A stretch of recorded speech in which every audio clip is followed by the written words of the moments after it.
एक सेठ थे,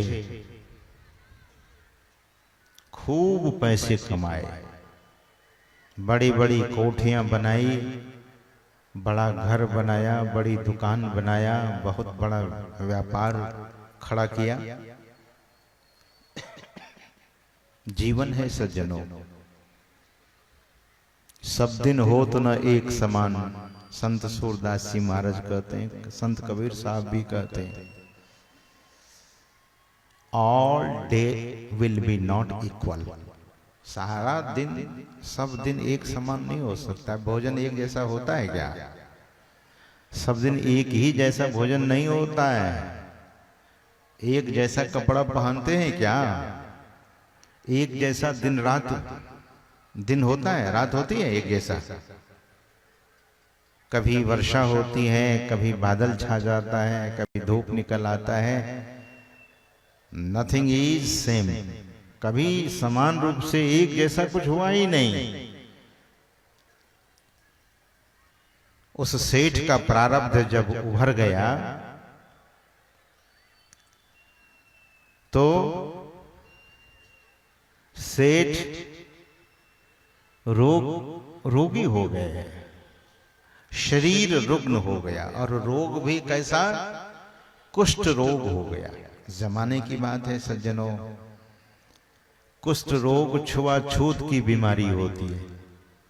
किसी को हो जाए और दूसरा उस घाव को छू ले तो दूसरे को भी होने की संभावना हो जाती है। उस जमाने में तो जिसको कुष्ठ रोग हो जाए उसको तो गांव से बाहर निकाल दिया जाता था। सेठ को जब कुष्ठ रोग हुआ तो उसे घर के ही लोग, घर के ही स्वजन परिजन निकाल दिया, घर से बाहर कर दिया। सेठ बड़ा दुखी हुआ। यह हकीकत है। हम आप दरअसल में इस जगत को पैनी दृष्टि से देखेंगे तो बड़ा भयावह है। सेठ को निकाल दिया गया। गीतानंद जी महाराज कहते थे, मित्र प्यारे सगे संबंधी एक दिन तुझे भुलाएंगे। कल तक जो अपने कहते थे अग्नि में तुझे जलाएंगे। सुंदर काया माटी होगी, चर्चा होगी गली गली। ले लो रे कोई राम का प्यारा, आवाज लगाए गली गली।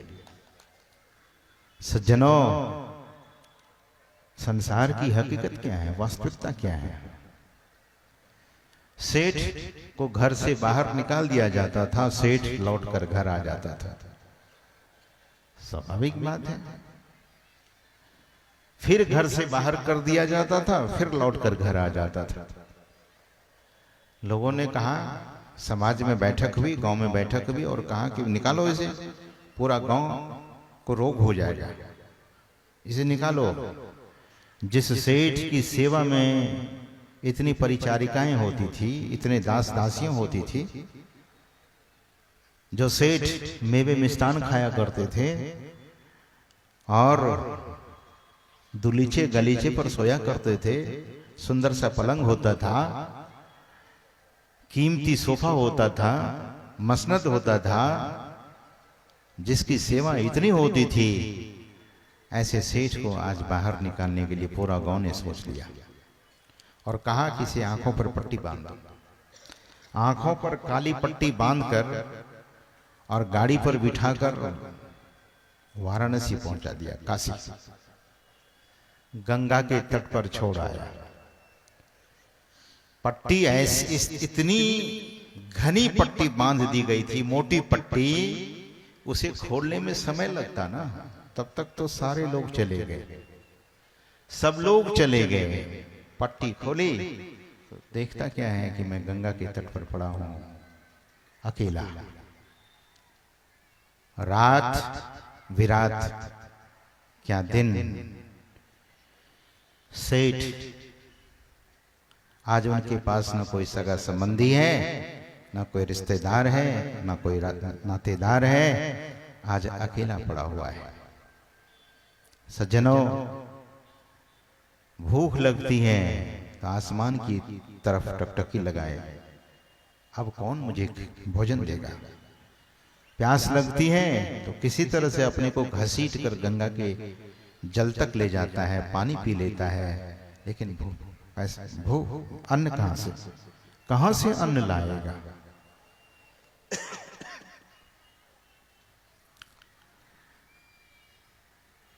बगल से पगडंडी बना हुआ था, रास्ते के बगल से उस पगडंडी से लोग गुजरते थे तो उसे मांगता था वह सेठ, जिसके हजारों नौकरनियां थी। आज वो हाथ फैलाकर लोगों से मांगता है कि कुछ खाने के लिए दे दीजिए। लोग कुछ जेब से पैसे निकाल कर देते थे, बोले नहीं नहीं, पैसे कमाने में तो मेरी ये हालत हो गई। उस परमात्मा की ओर कभी नहीं देखा। सुनता था कि सत्संग होता है, ईश्वर भजन करना चाहिए, लेकिन मैंने अनदेखा किया। कभी नहीं सोचा था कि मेरे भाग्य इतना बदलेगा, मेरा भाग्य इतना बदलेगा कि ये हालत होगी मेरी। सज्जनों, लोगों से कहते थे सेठ कि अन्न कुछ दे दीजिए, कुछ खाने के लिए दीजिए। कभी कभार उसे कुछ मिल जाता था, वही खाकर गंगा का जल पीता था, लेकिन शरीर तो गलते जा रहा था। कुछ रोग होता ही ऐसा है, शरीर गलते जा रहा था, शरीर से मांस कट कट कर गल गल कर गिरता था, बदबू आती थी। एक दिन महात्मा तैलंग स्वामी जी महाराज उधर से गुजरे। सुबह का समय था, लेकिन अभी सवेरा पूरा नहीं हुआ था, अंधेरा था। महात्मा तैलंग स्वामी जी महाराज का चरण उसके शरीर से जा लगा। बहुत जोर से वह कुष्ठ रोगी, वह सेठ चिल्लाया, आह, बहुत जोर से किया। तैलंग स्वामी जी महाराज ने पूछा, कौन हो तुम? सेठ करुण स्वर में कहा, मेरा कोई सहारा नहीं है, मैं कौन हूं यह भी नहीं जानता हूं, मेरी स्थिति ऐसी है, आप कौन हैं? महात्मा तैलंग स्वामी जी महाराज ने कहा कि मैं कौन हूं तुम बाद में जानना।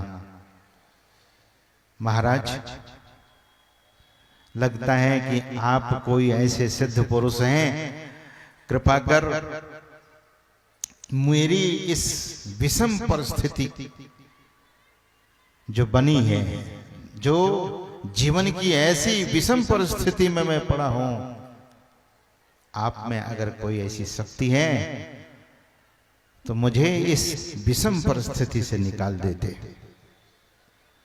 मैंने पहले सुना था काशी में एक महात्मा है तैलंग स्वामी जी महाराज, जिस किसी पर कृपा करते हैं उनका जीवन निहाल हो जाता है।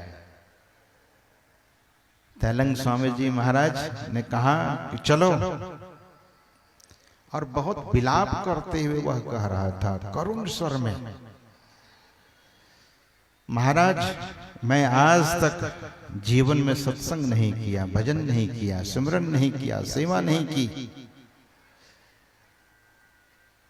जो सबों को भोजन बांटता है, सुबह में हम आप सुन रहे थे, हमारे गायक महोदय गा रहे थे कि सबों को जो खिलाता है वो फिर विप्र को खिलावे न खिलावे। ऐसा महाराज, मैं तो किसी को नहीं खिलाया आज तक। महात्मा तैलंग स्वामी जी महाराज उनके करुण स्वर को सुनकर, महाराज, मुझे आप तैलंग स्वामी जी महाराज के पास ले जाएंगे? महात्मा तैलंग स्वामी जी महाराज वहीं खड़े थे। उन्होंने कहा कि उठो। बोले, मुझे उठने में मुझे उठने की शक्ति नहीं है, मैं उठ नहीं सकता हूं, सामर्थ्य नहीं है मुझे कि मैं खड़ा हो जाऊं।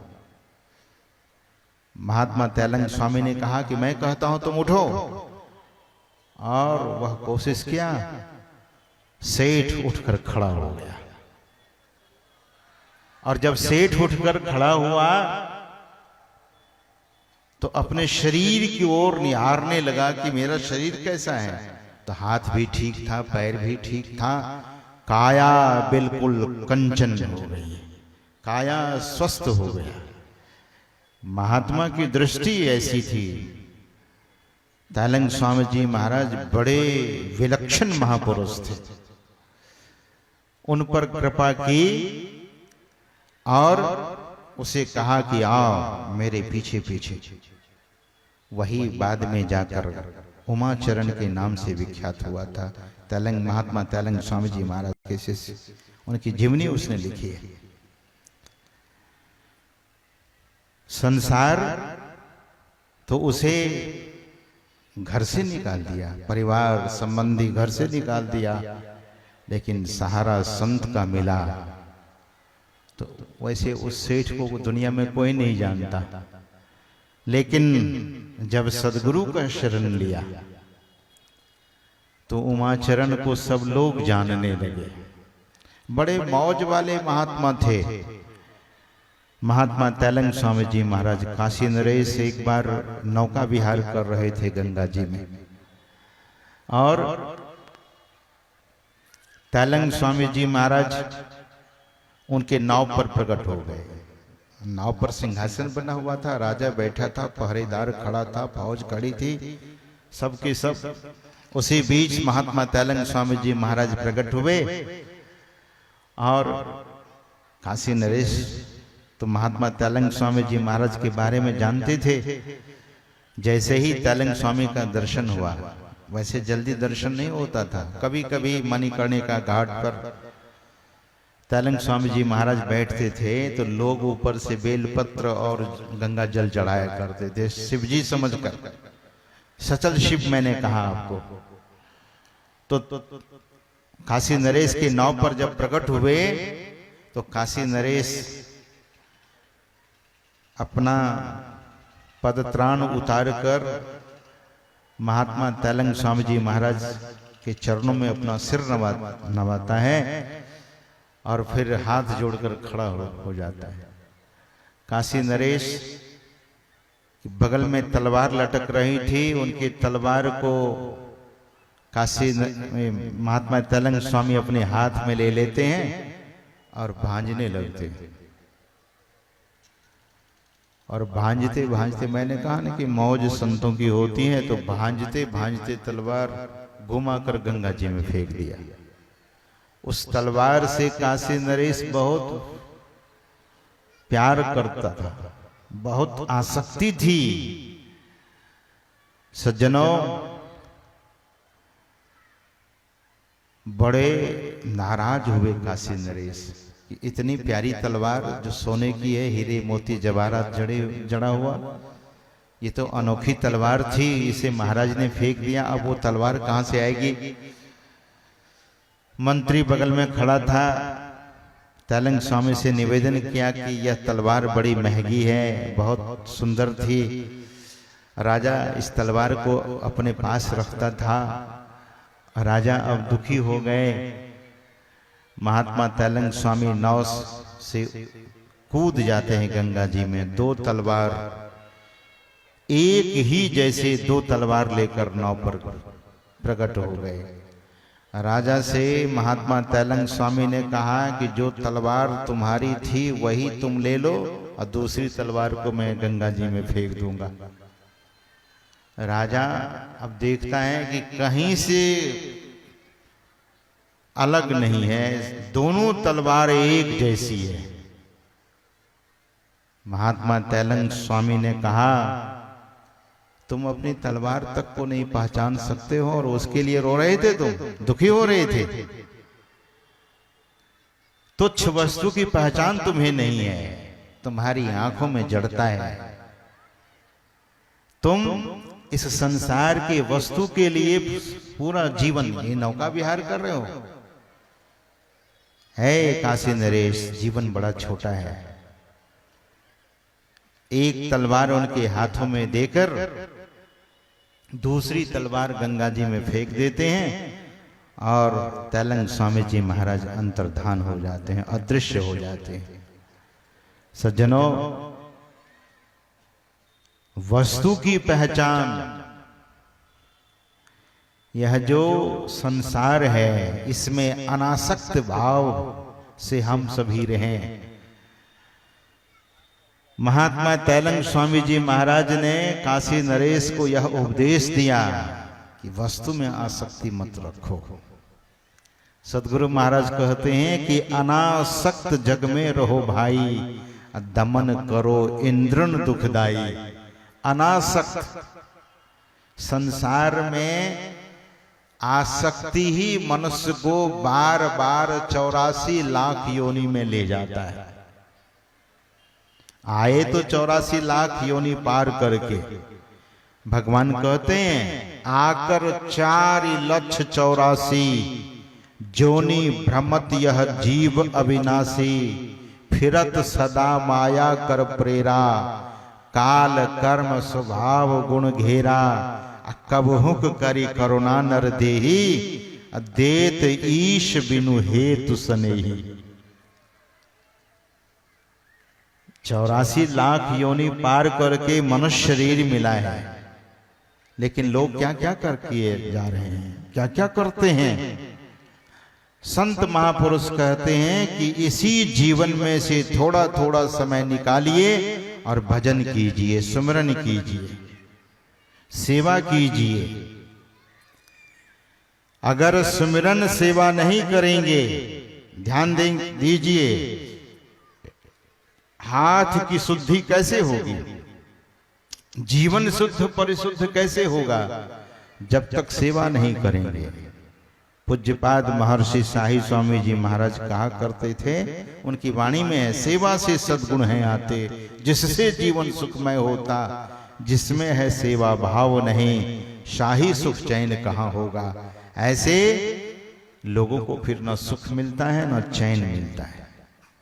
सुख और चैन सभी चाहते हैं, सुख और शांति सभी चाहते हैं। तो महापुरुष कहते हैं अनासक्त जग में रहो भाई।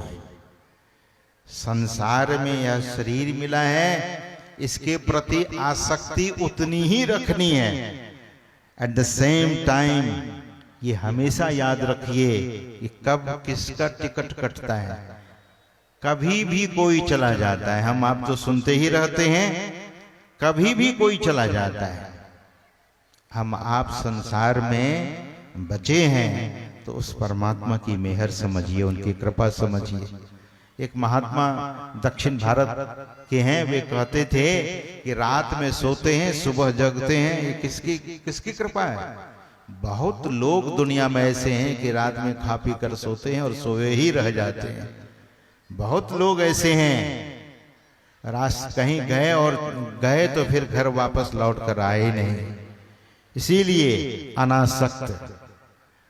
अनासक्त जग में रहो भाई, दमन करो इंद्रन दुखदाई, काम क्रोध मद लोभ को त्यागो। ध्यान से सुनिएगा, तृष्णा तजी गुरु भक्ति में लागो। यही तो भगवान उपदेश दे रहे हैं, यही बात संत सद्गुरु महाराज कह रहे हैं। काम क्रोध मद लोभ को त्यागो। काम का त्याग, काम मतलब, काम का अर्थ यहां है कामना। दुह कामना नहीं होनी चाहिए, सदकामना। सदकामना रखिए, सद्भाव रखिए, सदविचार रखिए, दुर्विचार नहीं। यही संत लोग शिक्षा देते हैं। सदगुरु महाराज कहते हैं इन चीजों का त्याग करो। क्यों? काम को त्याग करने के लिए क्यों? क्रोध को क्यों त्याग कर दें? लोभ को क्यों त्याग करें? तो महापुरुष कहते हैं कि ये तीनों चीज नरक का द्वार है। सज्जनों, आप कभी दिल्ली के पास फतेहगढ़ सीकरी है। आपने नाम सुना है या नहीं सुना है? मैं वहां गया हूं, कई बार गया हूं। जब महर्षि में ही ध्यान मंदिर का निर्माण चल रहा था तो वहीं के भक्त लोग थे, तो मुझे वहीं से गुजरना होता था। आगरा के पास है फतेहगढ़ सीकरी, वहां पर एक दरवाजा है, गेट है, द्वार। कहा जाता है कि दुनिया का सबसे बड़ा द्वार है, उससे बड़ा गेट दरवाजा दुनिया में अब तक बना ही नहीं है। बहुत ऐसे करके देखना पड़ता है। द्वार है, उस द्वार को देखने के लिए यूरोप से, अमेरिका से, कनाडा से, ऑस्ट्रेलिया से लोग आते हैं उस द्वार को देखने के लिए, उस गेट को देखने के लिए। आप अपने घर में द्वार तो देखा ही होगा। आप अपने घर में अपना दरवाजा तो देखा ही होगा, लेकिन नरक का द्वार आपने देखा? नरक का द्वार कौन कौन सब है, कितना है? भगवान श्री कृष्ण गीता में कहते हैं कि 3 द्वार है, नरक के 3 द्वार हैं। त्रिविधम नरकस्य येदम द्वारम नाशनम आत्मनः। भगवान श्री कृष्ण कहते हैं कि 3 द्वार है नरक के। अच्छा, यहां जितने लोग बैठे हैं, मैं हाथ जोड़कर अगर ये बोलूं कि आप नरक के द्वार में जाना चाहेंगे तो कोई नहीं कहेंगे कि मैं नरक के द्वार में जाऊंगा या जाऊंगी। नरक के द्वार भगवान कहते हैं कि 3 द्वार है नरक के। ध्यान से और याद रख लीजिए, नरक के 3 द्वार जहां नहीं जाना है। गुरु महाराज भी कहते हैं इसको त्यागो, तृष्णा तजी, गुरु भक्ति में लागो। ये 3 द्वार क्या है? भगवान कहते हैं कामम, क्रोधम तथा लोभम। यही 3 द्वार है नरक के। अगर नरक में जाना चाहते हैं तो ये 3 द्वार है, काम का, क्रोध का और लोभ का। ये तीनों द्वार नरक के हैं और नरक में कोई नहीं जाना चाहता है और इसी से तृष्णा उपजती है। सदगुरु महाराज कहते हैं कि इतनी तृष्णा देगी, लोग अशांत हो जाता है, दुखी हो जाता है। ये क्या है? मन कर सकल कपट अभिमाना, राग द्वेष अवगुण विधि नाना, रस रस तजो तबहि कल्याणा, धरी गुरु मत तजी मन मत खाना, पर त्रिय झूठ नशा और हिंसा, चोरी लेकर 5 गरिंसा, तजो सकल तुमरो यह घाती, अब भव बंधन कर जबर संघाती। ये बहुत बड़ा बंधन है, इसीलिए इन सबों का त्याग। और गुरु महाराज कहते हैं नित्य सत्संगति करो बनाई, अंतर बाहर दो विधि भाई, धर्म कथा बाहर सत्संगा, अंतर सत्संग ध्यान अभंगा, नैनन मूंद ध्यान को साधन, करो होई दृढ़ बैठ सुखासन, मानस जाप नाम गुरु केरा, मानस रूप ध्यान उन्हीं केरा, यह अवलंब ध्यान कछ होई, पुनः दृष्टि बल कीजे सोई। ध्यान कैसे होगा? नैनन मूंदी ध्यान को साधन। ये कैसे होगा? जब तक गुरु के पास नहीं जाएंगे। इसीलिए भगवान उपदेश तो करते हैं, लेकिन भगवान क्या कहते हैं? कहते हैं करंधार सदगुरु दृढ़ नावा, दुर्लभ साज सुलभ करि पावा। ये करंधार सदगुरु की शरण में जाने के लिए, जोन तरई भव सागर, नर समाज अस्पाय, असो कृत निंदक मंद मति, आत्म हन गति जाए। इसीलिए महापुरुष कहते हैं कि यह अवसर है, जोन तरई भव सागर। भव सागर पार करने के लिए मनुष्य शरीर एक अवसर है, मनुष्य जीवन एक अवसर है। इसका लाभ लेना चाहिए। गुरु की शरण में हम सबों को जाना चाहिए, गुरु भक्ति करनी चाहिए, परमात्मा की भक्ति करनी चाहिए। यही सार है भगवान श्री राम का कहने का, यही भाव है। और यही सभी संतों ने कहा कि हम आप अपने जीवन को पूर्ण संत सदगुरु के चरण शरण में ले जाएं। जो युक्ति जानते हैं उसे मुस्तैदी के साथ इस युक्ति को अपने जीवन में उतार लेना चाहिए। युक्ति जानकर खूब अभ्यास करना चाहिए। अभ्यास किस किस तरह से करेंगे, कैसे करेंगे।